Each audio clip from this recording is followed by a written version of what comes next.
thank you for joining me. Hope you're having a good day. We are continuing our playthrough of Ultimate General Civil War. We just finished the Battle of Malvern Hill, and now we are moving on to the second Manassas campaign, which includes the Cedar Mountain battle, as well as the Manassas Supply Depot battle as the side missions. Now, historically, what happened was, after the battle, the 7 Days battle, McClellan stayed on the peninsula, but didn't leave. So Lee's plan was to draw the Union away from Richmond, away from the peninsula. So he sent Jackson north to sort of start heading up towards Washington and start threatening Union lands, sort of start bringing the battle back to the Union, or the war back to the Union.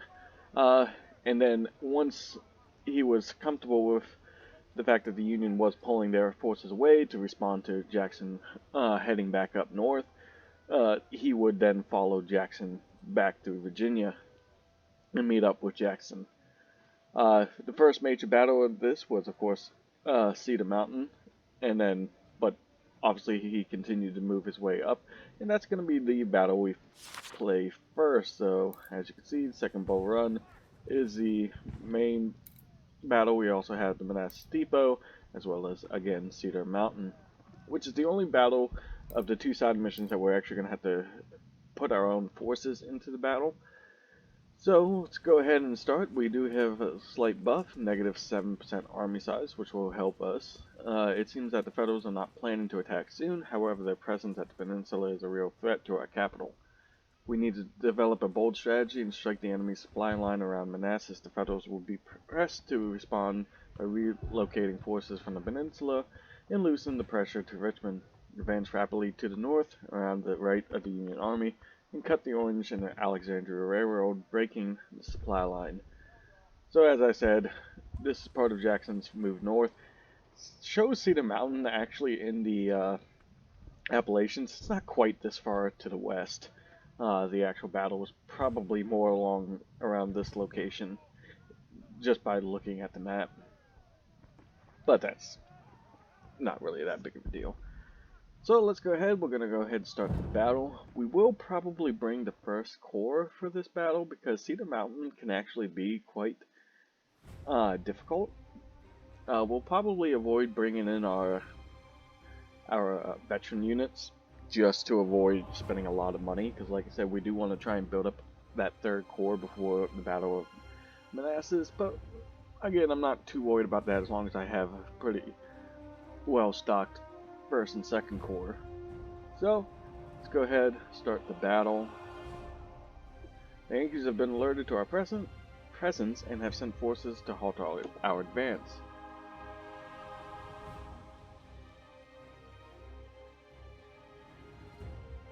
They have occupied the ridge above Cedar Run.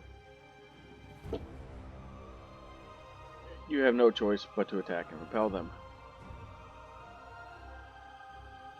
Good luck, Jim. This is actually a battle that's, at first, did not seem like it was going in Jackson's favor, but they were able to turn the tide.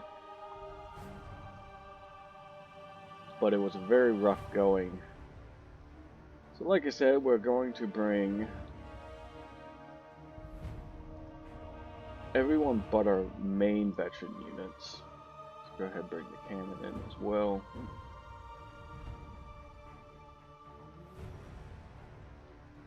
So that'll be the third corps. They'll be my flanking force. Oh, sorry, 3rd Brigade. Second will be going up through the middle.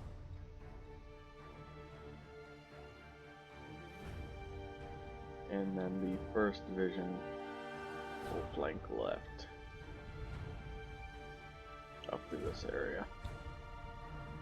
Go ahead, bring in our guns from both of these divisions, and we'll have 2 more. I don't want to bring in any more infantry, because like I said, I don't really want to use them too much. We will, excuse me. We will bring our snipers, I think. I think they might actually be pretty useful in this battle. And do I want to bring... I probably should bring my skirmisher cavalry. Or maybe my shock cavalry. I'm not really sure. Neither one I think is actually going to be too effective because the Union is going to be just amassed right here. So probably we'll bring Forrest. We might have a few opportunities to use him. If nothing else, maybe to just guard the baggage train, but I don't even think we're going to need him for that. Alright, so we're going to go ahead. We're going to start the battle. We're going to pause. We will go ahead. We'll move my snipers out very far that way. And, like I said, we'll bring these guys up along their flanks. Sems I'll actually send up this way, try and get right on his flank. Curtin and Kemper and Archer will sort of hold the middle, these middle locations, and guard the artillery, which I'll move forward in line here.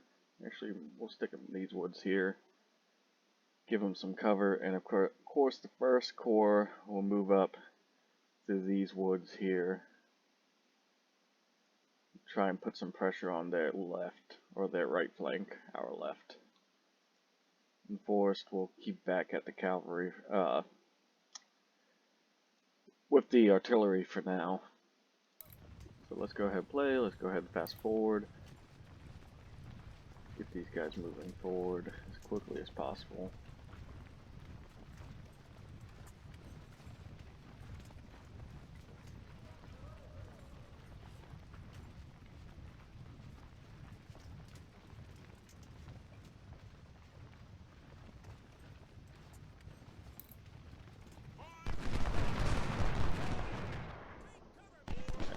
Good shot right off the bat.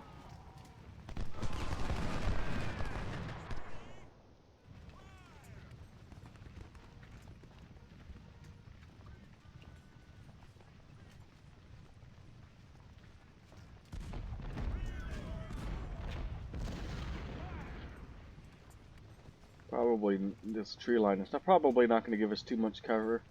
The idea though is to swing in these locations.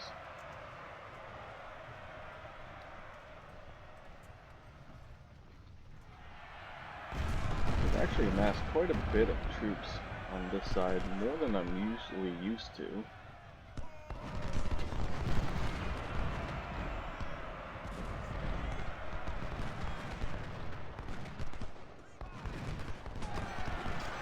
I'm not actually used to the AI being so aggressive in this battle. Usually they hide up in the defenses up there and don't really bother us too much. This is in that very aggressive stance for the AI.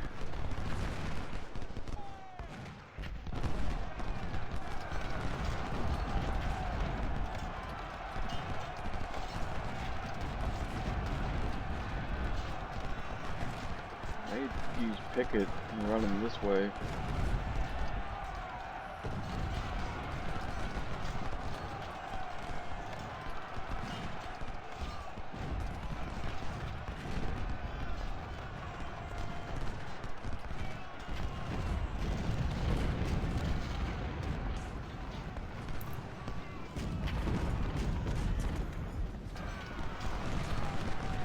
Forrest Gordon back, that's good. Let's get Forrest shooting at the rear of Crawford there.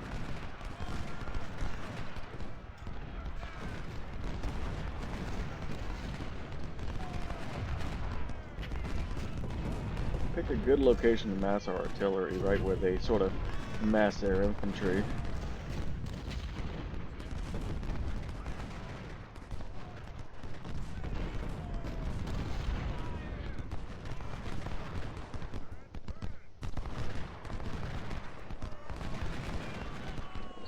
Death Guard out a little. See if they can't get some fire on these troops here. Let's move Archer up. Actually, let's have Archer see if he can get a volley into Crawford before he gets across. Very good, very good.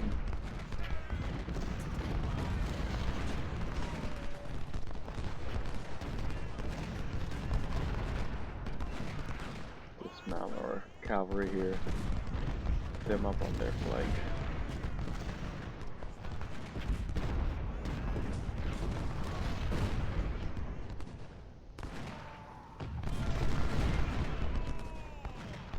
Squeeze these units back in here.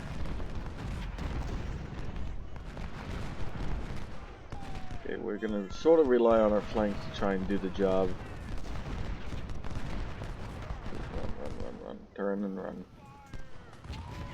Alright, that's good. We're gonna get some flanking fire from both our snipers and field here.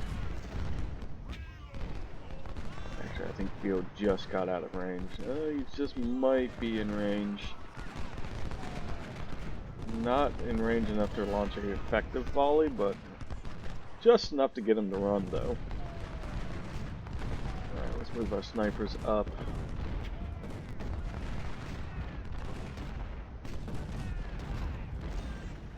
We did get them to retreat, so let's get these guys across as well. We'll keep Kemper here for now. We'll run field.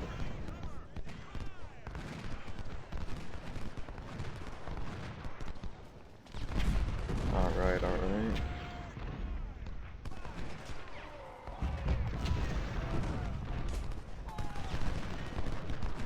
Might be a bad idea putting Archer up there.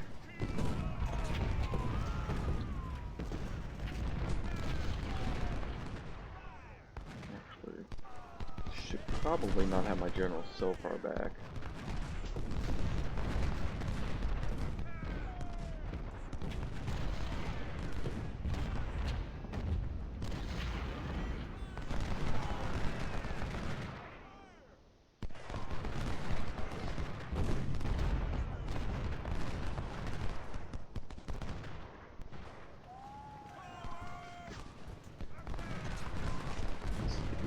One more volley into that gun.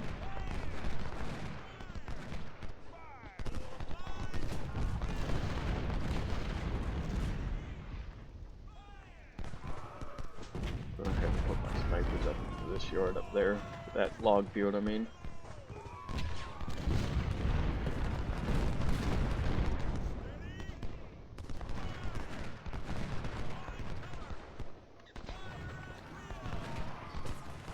They have sort of collapsed around the middle here.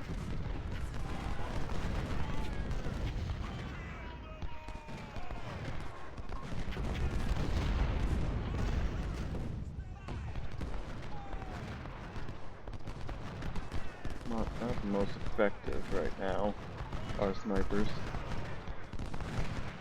And their conditions at half strength though, that's not best for them. We're getting that gun to route. Once I get it out in the open, yeah, there we go. Much better volley.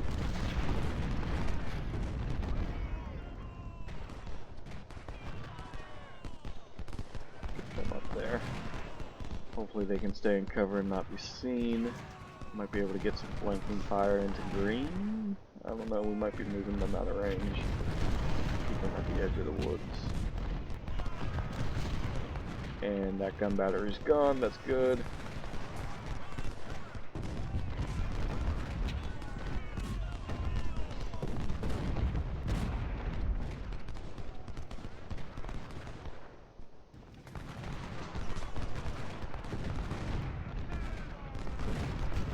Can't get these guys some ammo up here.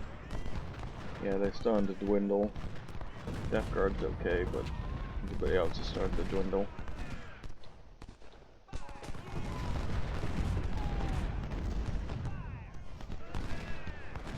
Green is just in range, and my snipers are unseen at the moment, which is good, but that cavalry is a little worrisome up there, because they could do a lot to my sniper unit.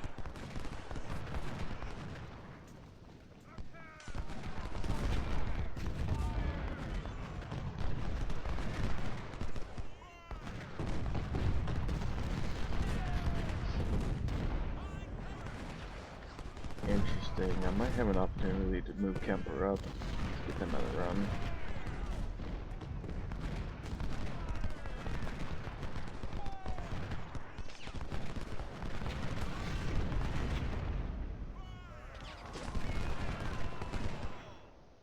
Doing some damage to green over there, which is good.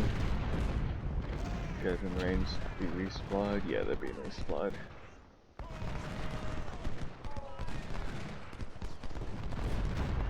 They're just up there taking casualties. Alright, we're breaking them. We got one more unit to sort of break there. Dury, I'm not too worried about. Let's see. I can't just go ahead and move these guys forward. Put some more pressure on them.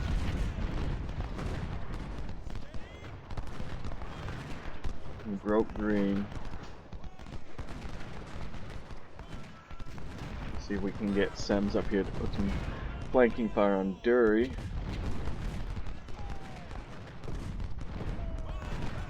Pickett sort of out in the open, but if we can get Dury to break, there we go. We can move Fields up, get Field across, go, go, go. Had to run, get right up on their flank.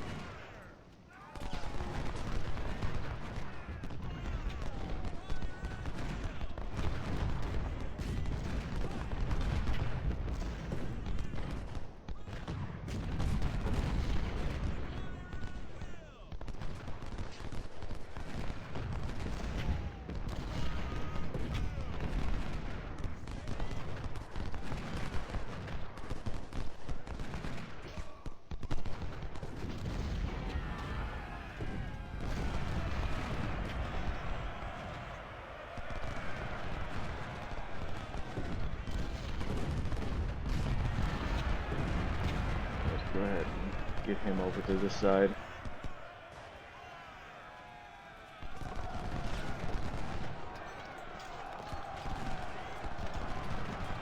Get them moving as well.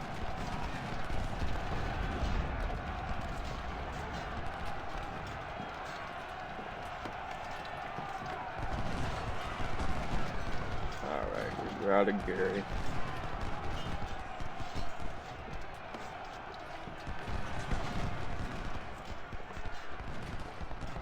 Good job.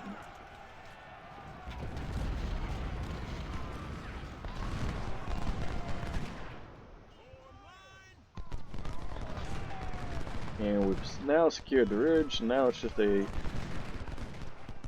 waiting game, essentially. The Union might start pushing in. We'll see. It looks like they are starting to move some of their forces up. We do have our snipers on their flank. Move them back just slightly. I don't want them to be seen and have that cavalry come in on them. Although that being said, I'm going to go ahead and move my oh, they have some supplies up there, so yeah, we're definitely going to get my cavalry moving up that way. Nothing else, I can capture those supplies. Should be relatively easily.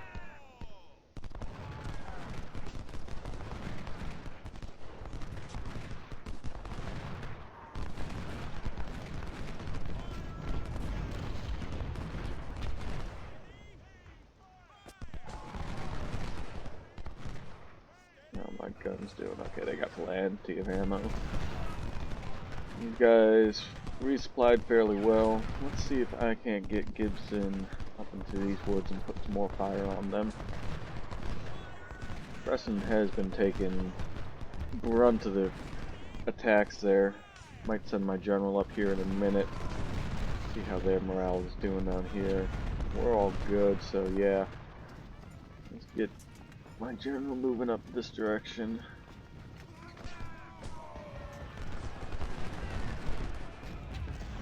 Should be able to take that supply train relatively easily. Go ahead and that way they don't shoot it up at all.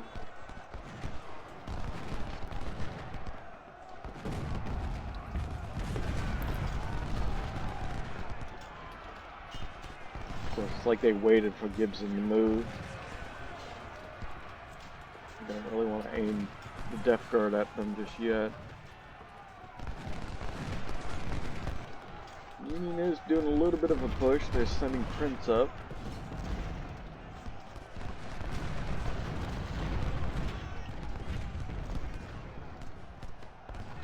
Alright, we should take those supplies relatively easily. There we go.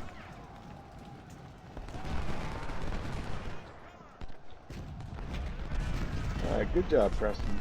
I think I sent my general in just at the right time.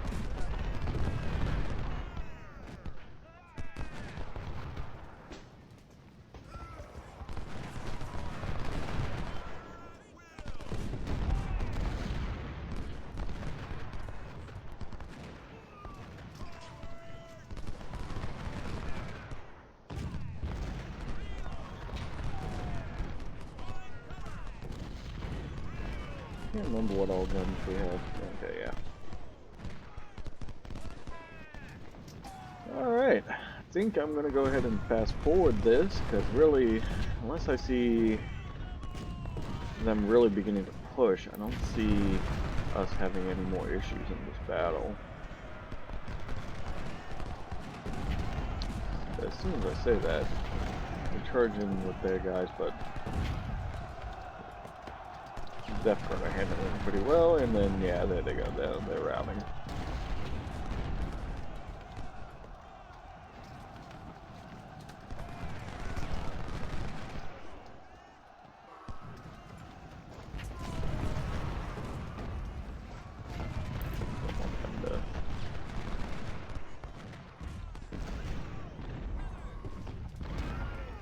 Alright, so yeah, we'll fast forward again. Alright, their morale is recovered. Death Guard just got charged, no, but their morale really didn't take an effect. Oh wow. That was a horrible cavalry charge by the AI. I don't know if it's just that they're now boxed in, so the AI is just shifting troops. Again, the AI is not perfect in this game. You know what? Let's go ahead and move Pickett up. We'll move Archer back. I think he's had enough of this battle. We'll put him in reserves.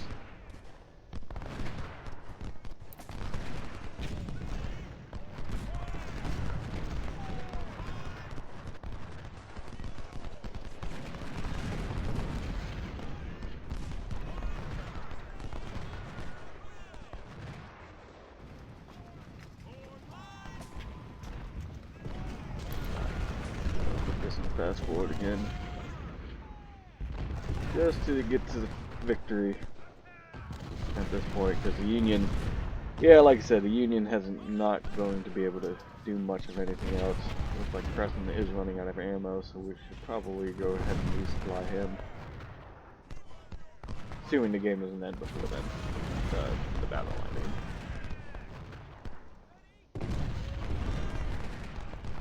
Not completely out of ammo yet, but I don't want him to run completely out and then be in a lot of trouble. Although we do have Gibson there to sort of support him. And that's the end of the fight anyway, which I'm not going to drag this out. Let's go ahead and end this. So, yeah, they outnumbered us by a good 8,000 troops. But yeah, we put a hurting on them. Really, most of that was from the boxing in, although I was surprised that they charged across. Usually I've played this battle several times, and I can't remember the last time I saw the AI charge across the creek there and take up positions, which they forced us back a few times there in these woods, but yeah, I think I put my artillery in a good position to help beat them back. Kemper got promoted.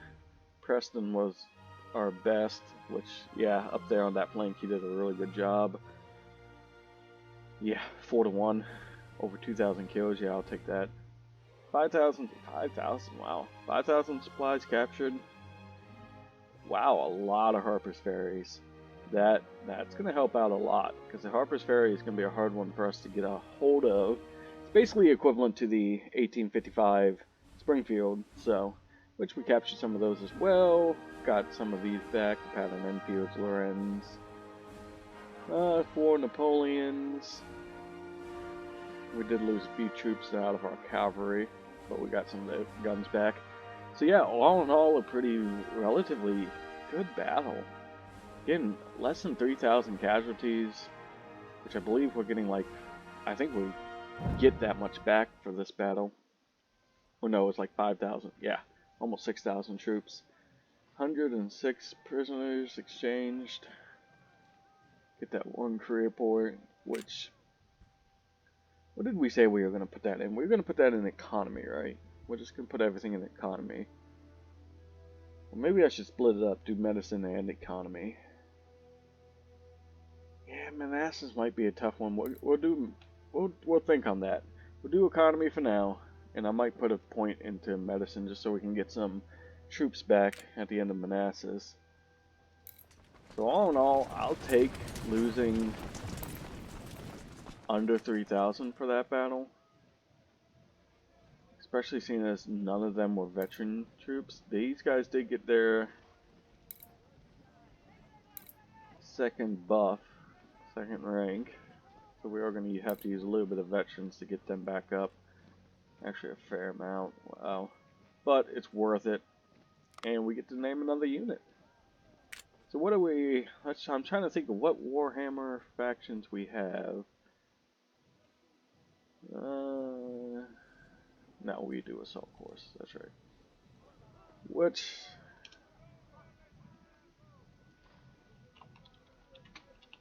there we go. We'll go with the Night Lords.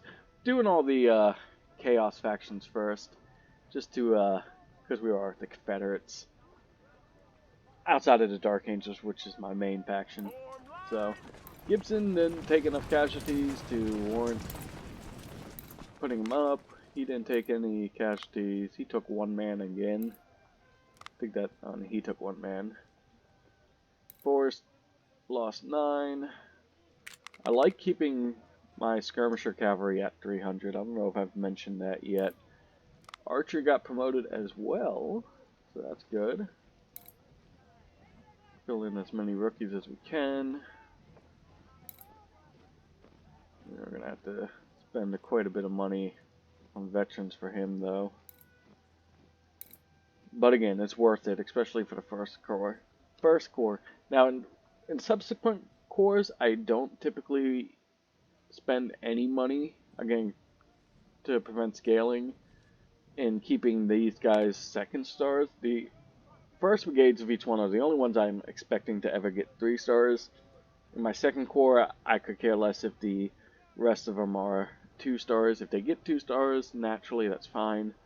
And if I can keep them that way, using just rookies, that's fine. But they do get quite expensive, as you can see. Trying to keep everybody 2 stars. And we're already spending quite a bit of money just filling out the relatively small losses we took in that last battle.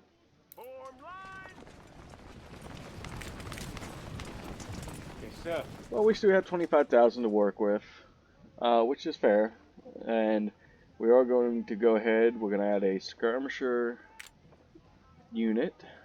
We're going to go 500 men, because this one's going to be an actual skirmisher unit, not a sniper. And we are going to give them, we don't have enough Colts, so we are just going to have to stick with the 1855 Sharps. We're going to make them a full 500 man skirmisher unit. And then we are going to add 1 more artillery unit, which will be howitzers. But we're going to keep it relatively small for now. We'll go with a major. We're only making an 8-gun howitzer.